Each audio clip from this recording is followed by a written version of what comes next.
وننزل من القرآن ما هو شفاء ورحمة للمؤمنين ولا يزيد الظالمين إلا خسارا. Assalamualaikum warahmatullahi wabarakatuh. Alhamdulillahi rabbil alamin. Wabihi nasta'in ala umuri dunya waddin. Asyhadu an la ilaha illallah wahdahu la syarikalah. Wa asyhadu anna sayyidana wa nabiyyana Muhammad sallallahu alaihi wasallam.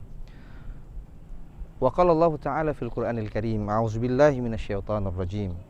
Ya ayyuhalladzina amanu kutiba alaikumussyam kama kutiba alal ladzina min qablikum la'allakum tattaqun. Para pemirsa yang dimuliakan oleh Allah, alhamdulillah Ramadan kembali menyapa kita. Ramadan datang untuk menjadikan kita hamba-hamba yang bertakwa. Allah Subhanahu wa taala menjelaskan di dalam surah Al-Baqarah ayat 183. Hai orang-orang yang beriman, kuwajibkan atasmu berpuasa sebagaimana yang telah kuwajibkan kepada orang-orang sebelummu, la'allakum tattaqun. Puasa menjadikan kita hamba yang bertakwa. Pertanyaannya, apa keuntungan kita menjadi orang-orang yang bertakwa? Para pemirsa yang dimuliakan oleh Allah Subhanahu wa taala. Di dalam surah At-Talaq, Allah Subhanahu wa taala mengatakan, "Wa may yattaqillah yaj'al lahu makhraja wa yarzuqhu min haitsu la yahtasib." Barang siapa yang bertakwa kepada Allah Subhanahu wa taala, maka Allah Subhanahu wa taala akan memberikan berbagai jalan keluar menghadapi berbagai masalah dan memberikan rezeki dari jalan yang tidak disangka-sangka.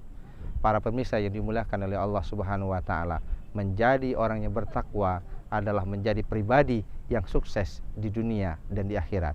Bukankah kita selalu berdoa kepada Allah, Rabbana atina fid dunya hasanah wa fil akhirati hasanah wa qina azabannar.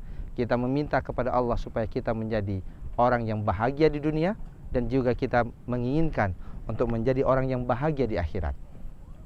Dengan takwa, insya Allah itu akan kita dapatkan. Maka puasa sebenarnya adalah momentum yang Allah sediakan kepada kita untuk menjadi orang yang bahagia di dunia dan bahagia di akhirat. Caranya adalah tingkatkan amal ibadah kita, minimumkan dosa kita. Maka Rasulullah mengatakan, di dalam bulan suci Ramadan, Allah buka pintu surga, Allah tutup pintu neraka.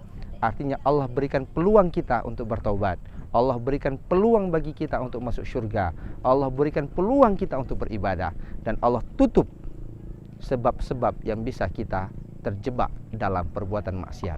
Oleh karena itu, jamaah yang dimuliakan oleh Allah, mari kita tingkatkan semangat kita dalam beribadah di bulan suci Ramadan ini. Mudah-mudahan kemudian kita akan menjadi pribadi yang bertakwa. Ketika kita menjadi pribadi yang bertakwa, maka kita akan mendapatkan kebahagiaan di dunia dan di akhirat. Jangan lupakan momentum ini, karena kematian tidak tahu kapan akan datang, dan kita tidak bisa memastikan apakah puasanya akan datang, kita akan bertemu dengan Ramadan ataupun tidak. Oleh karena itu, mari manfaatkan momentum ini. Bayangkan bahwa nanti ketika 1 Syawal kita akan kembali kepada Allah, sehingga tingkatkanlah amal ibadah kita, karena kita akan bertemu dan kembali kepada Allah Subhanahu wa taala. Hadanallahu wa iyyakum ajmain. Assalamualaikum warahmatullahi wabarakatuh. وننزل من القرآن ما هو شفاء ورحمة للمؤمنين ولا يزيد الظالمين إلا خسارا.